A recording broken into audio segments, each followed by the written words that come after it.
So Bosco, I have been so looking forward to this conversation. We always have such great chats. Tell people a little bit about yourself and where you are now. Thanks for having me, Kylee. My name's Bosco Anthony. I'm the CEO of Global RevGen, GRG. We're a performance media agency in Australia, but I also have a bunch of other agencies that I'm affiliated with or own. And I've been doing this now for 21 years, but recently got appointed to my CEO role in January, and it's been a slice for the last few months. Yeah. So 21 years, you only look 21. So, I think the beard tells a different story. The beard does tell a different story, but I think I've managed to lose all my hair. So I think with that comes a lot of stress as well. So we're going to deep dive on some really big topics today that I know are on the forefront of CEOs, whether you're national or global. Yep. One of the things that is always at the top of everyone's mind is how is technology shaping our future, and should we actually be worried?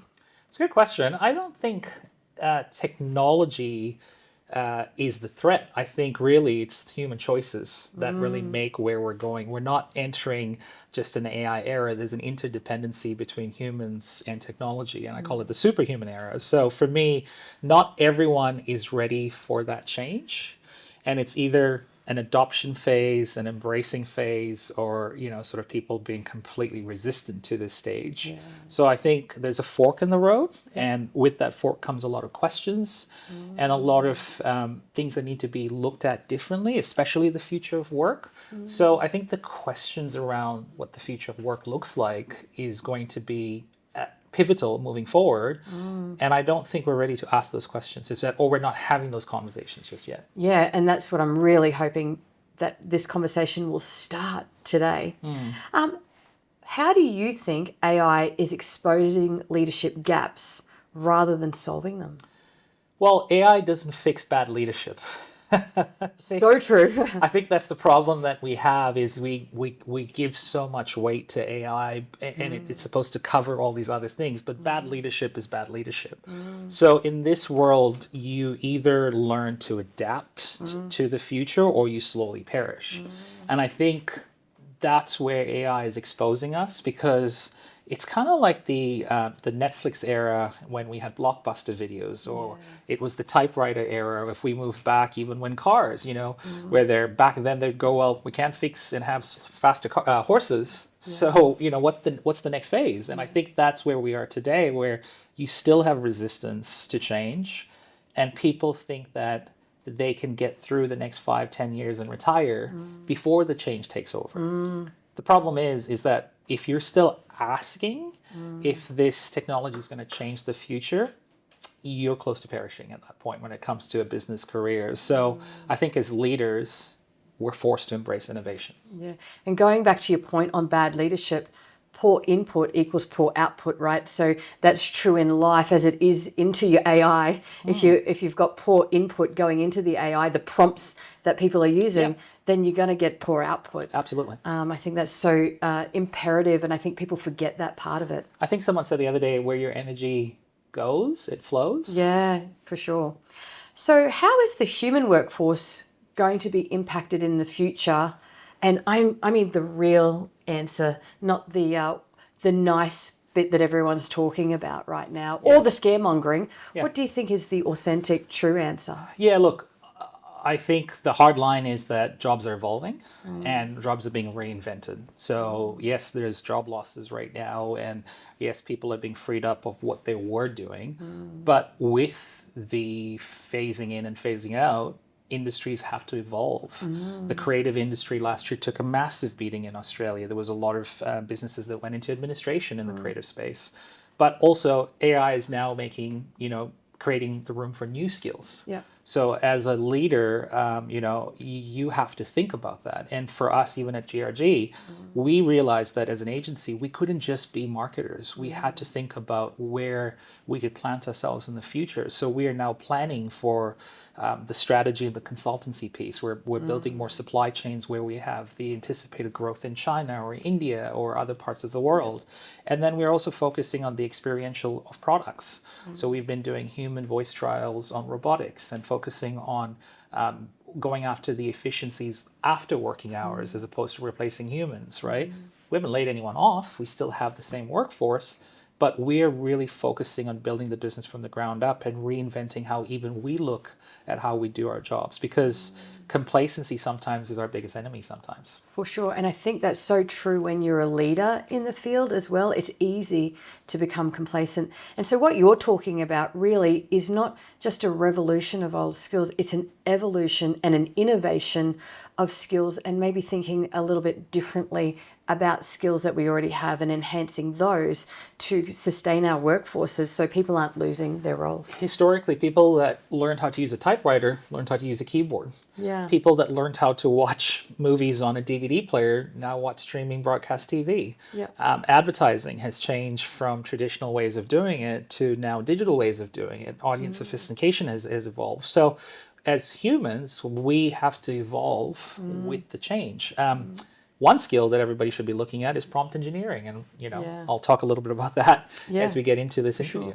And I think it's so interesting because we talk about the speed and the rate of everything, but some things are actually as old as time. And there's a saying that says, what got you here won't get you there. And that saying has been around before Netflix, before AI, before... It's the same principle, right? Yeah. So what has been a guiding light principle for you now as a global, leading a global organization? Yeah, look, I think you don't build businesses globally without kindness. I think I'm in the currency of people, so I think kindness has to be a currency today. And I think people lose sight of that over performance or any other KPI out there. You don't build a successful business just on strategy, you build it with people.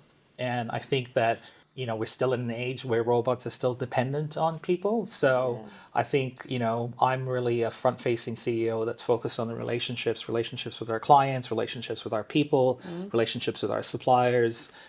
So I think for me, that is my guiding principle, is to treat people like the way I'd want to be treated. And so I think that also means that you have to look at things with different perspectives as opposed to attaching yourself to one narrative. And I think that's where leaders get it wrong sometimes. They're so quick to reacting as opposed to taking the time and creating a safe space to understand the different perspectives and how one narrative could have 4 other perspectives. Yeah, I think kindness is universal, and even as I'm working with people that are AI experts, they're even talking about kindness to their AI. There are please and thank yous in those messages because, we just don't know what that evolution is going to look like. So kindness is a universal principle that is a really low cost, high yield activity that I think is underestimated. It's the most cost-effective thing that gets underrated sometimes. And I think also kindness means that you are making decisions for both parties. Yeah. So, ultimately, we're in the age right now where we can't just think transactional.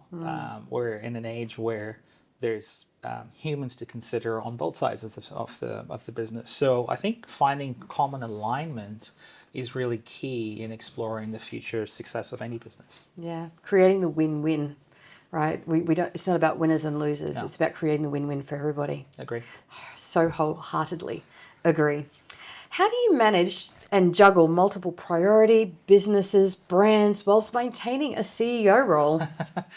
Well, look, I think it's chaotic, but I've also been conditioned to thrive under chaos. However, having said that, chaos isn't the enemy. I think at the end of the day, poor planning is. So I think for me, I've learned to become a better planner. You and I constantly joke that if you want to catch up with me for coffee, you've got to book me out 6 months in advance. Historically, I tend to just have a calendar with the different things in my life. And at the moment, I'm currently booked up till October. So I've become a better planner. And sometimes you have to leave room for change. Sure. And expectations change as well as a result of that.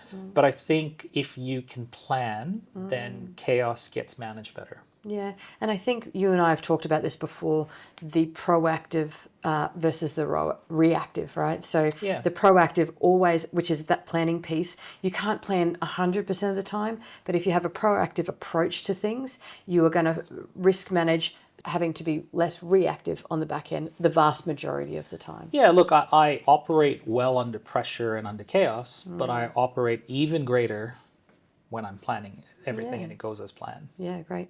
As a global CEO, have you had a mind shift change towards leadership as your roles have evolved? Certainly, I think your mind shift sort of evolves over time. And I think for me, I've learned to look at different perspectives and lenses and to lead with a little bit more compassion and empathy. I think we're quick to look at things just from an output perspective. And that's, where most leaders sort of play. Yeah. But I think the most effective leaders are the ones that can detach themselves and pull themselves out of a situation and look at it from multiple lenses. And that's sort of where my mind shift has moved to, where I'm now really taking my time to analyze things.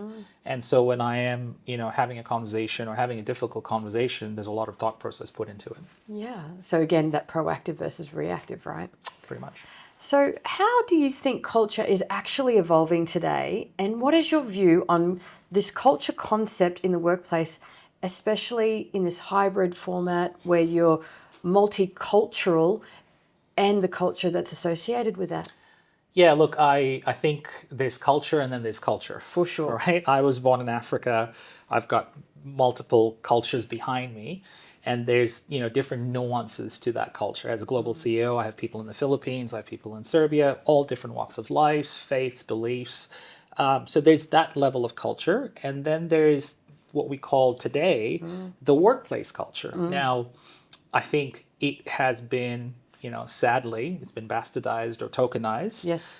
Culture isn't free lunches on a Friday and ping pong tables. It's not. As much as people, and I might get flack for this, but sorry, if that's your version of culture, culture's evolved, right? For sure. I would say today it's about connection, it's about alignment and a common purpose. And that's where you break the barriers when it comes to culture. It's about really building a team that really connects with your vision and everyone feels like it's their vision. Culture is about empowerment. Culture is about being seen and heard. Culture is about treating people correctly in the right way. Culture is about transparency and trust. So for me, I feel like we need to evolve, especially in a world right now where human connection is being challenged. It's being challenged by technology, pandemics, restrictions, identity crises, borders, volatility. Connection is going to be what takes us through the next 5 years. And I don't think we're doing it well. I think there's room for more improvement. Yeah.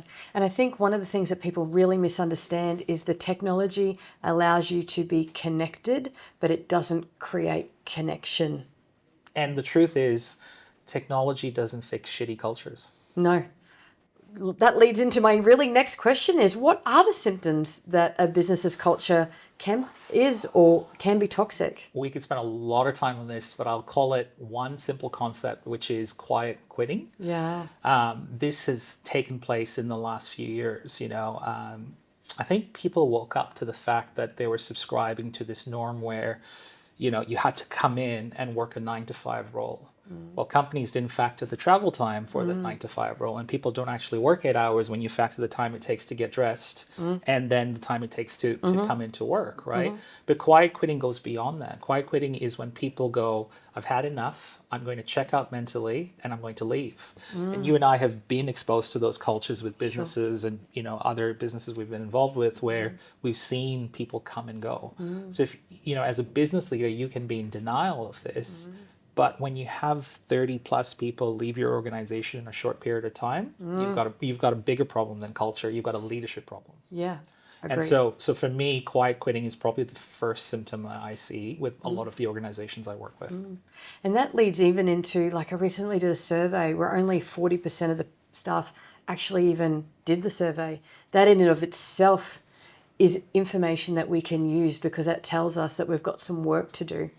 Yeah, look, I'm a believer of also having one-on-ones. Surveys are great, but sometimes you get a lot more power when you actually sit down and evaluate the situation and just hear your people. Yeah. If you're a leader that hasn't spent time on the front lines with your staff, you're missing the point. Yeah, but I certainly think there's a safety element that comes in with that because people are only going to trust you in those one-on-ones if they know that that information is safe. Absolutely. Yeah. So going back to, where does your drive come from and how do you fuel it? I'll be the first to admit that I haven't had an easy journey to get to where I am today. I've had a lot more doors closed. And so I subscribe to a notion of when the door closes, find an open window. And I used to have to ask for permission to be where I am.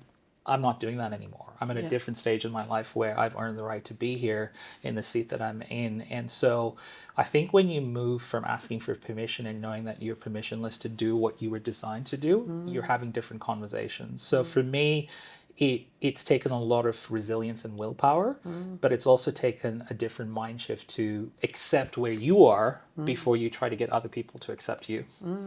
It sounds a lot like you've given permission to yourself rather than seeking permission from others. It's called breaking the glass ceiling, right? Yeah. I think we read a book that we both like, Yeah. where it talks about embracing your zone of genius. Yeah. That's a whole other episode. We could go on that all day. So if we take away your title or titles in your particular case, who is the person that sits in front of me right now today? I mean, look, first and foremost, I'm a proud immigrant. I've traveled and lived in different parts of the world. I had very modest beginnings, so I wouldn't say that it was easy.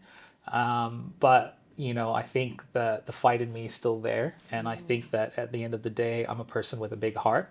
And I think I was fortunate to have a really strong mentor in my life who's no longer with us, but he shaped my career and defined what I was doing. And so I'm a person that believes in leaving things better than he found them, and that's really the core of my DNA with anything I do, with my relationships, the businesses, or the people I work with, where if I don't feel like I'm empowering a situation, empowering the people, then I'm not utilizing my strengths. Yeah.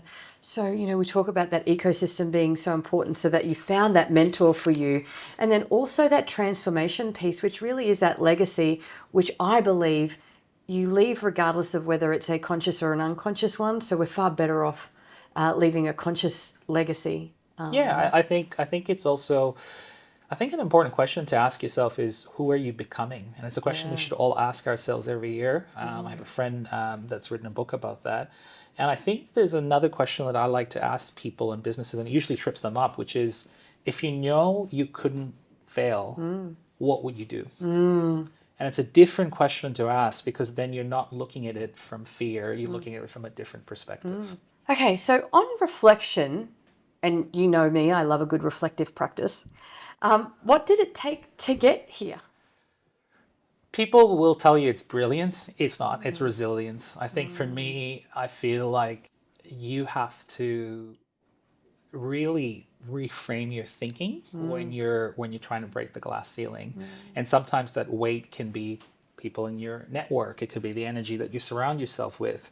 It could be people that press you down. I've unfortunately lived in countries and cultures where identity was questioned, or people said it wasn't right for you to lead a pack, or it wasn't right because you came from a different background. I've gone through all of those scenarios. I moved to North America after 9/11 and had consequences as a result of that. I lived in countries that were shaped by other countries going through civil war. So there was a lot of challenges growing up. So I wish I could say that, it took knowledge. Yes, knowledge is power, but I think resilience was really what pushed me through. What do you think people get wrong about resilience? I think they try to. So I'm not a fan of disc profiles. Yeah. I once had a leader say to me, I think they read a book called Surrounded by Idiots. Yep. And they said, oh, Bosco, you're a red. Yep. And I think you and I had this conversation when we were going through, I think you were at one point giving me some advice about, my future career. Yeah. And you pointed this out and said, you're conditioned to be a red because of the environment that you're in. And the thing where people get it wrong is they're quick to create labels. Yes. Right? Because, so much. As a company, I was in this company where I was put in a reactionary environment where I had to be the red. But really, most people who are in the front lines, or people who speak or anything else, are fake extroverts. Yeah. We're analytical thinkers. We could be in different zones of geniuses. And I think your condition and your environment dictates who you are. So I think for us as leaders, we have to be very careful not to label people and try to look at every situation with a new lens. Yeah. I still distinctly remember that conversation, and I also distinctly remember the energy shift that came from the reflective process that you went through as a post from that conversation. And it was so powerful for you to recognize that walking in your zone of genius versus your zone of competence was where you needed to be. Absolutely. And sometimes you want to make sure you're living your narrative, Yes. not somebody else's version of your reality. So true. The author of your own story versus the character in somebody else's. So what is a conversation that you think is often had behind closed doors today for any business? Yeah, so I think there's a balance, right? So in meetings and many leaders won't say this, but behind closed doors, we are scenario planning the hell out of a situation, and we're trying to manage risk. And every day as leaders, we ask ourselves, how much of that risk do we want to take? And true leadership is when everyone on your team goes to sleep early at night while you're still awake. Yeah. Leadership isn't about you making decisions, but it's you stepping up when those decisions lead to problems. So that's when a true leader comes out. It's taxing, and those conversations are heavy, and most of the time those scenarios don't get presented to the team. So the reality is that that people say follow the money trail, but there's so many different conversations that are being had, usually around risk. For me, mentally, I also need to escape from those conversations because they're so heavy that my body needs to regulate. So I have to switch off. Yep. And so for me, switching off comes with storytelling, and it comes with basically finding an escape. Because let's be honest, we're not saving lives on a theater table. I work in marketing. So we can't take ourselves that seriously. So that having those balances of getting lost in story, getting lost in translation, getting lost in experiences. I have 3 bulldogs.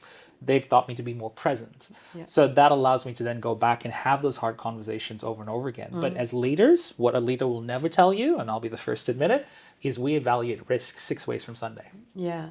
And I think the leaders that are doing that well are actually having the conversations about risk, not avoiding the conversations. Yeah. Because it's not that anything is zero risk, but there are ways to manage risk for better outcomes. You can't ever be 100% sure, but you can certainly set people up for success, and you can set organizations up by success by actually having the conversations rather than avoiding them. Absolutely. And also when it hits you, if the worst case hits you, you're prepared for it. Yeah, for sure. One of the things that you've heard me say more than once is you don't have a fire drill in the hope that you have a fire. You have a fire drill so everybody knows what to do in the case of a fire. Absolutely. Allows you to stay grounded and regulated and forward focused and planning on where you need to go. So, global CEO, multiple business owner, what does learning look like for you, and how do you actually embrace it? Learning is curiosity on steroids for me. Yeah. And so at the moment, I'm learning sophisticated prompt engineering, but I ask questions every day of the week. And because we are in an age where robotics is moving from studying patterns to human behavior, how you prompt engineer it is what the outputs you receive in the end. So for me, everyone today on a resume should be a better prompt engineer. And it's not just typing something and expecting a return from ChatGPT or cloud. I think it really comes down to understanding how to create sophisticated prompts. Now, the technology is also has its loops. It goes through hallucination, it goes through regurgitation, it goes through false information. So there's all kinds of skills. Don't we all? Yeah, right. So we have all these different skill sets that are being evolved. And I think so for me as a leader, if you're not asking the right questions, you're also outgrowing yourself. Yeah, for sure. And the truth is, better questions equal better outcomes. Absolutely. Yeah. What do you think is the most expensive mistake you've seen leaders make today?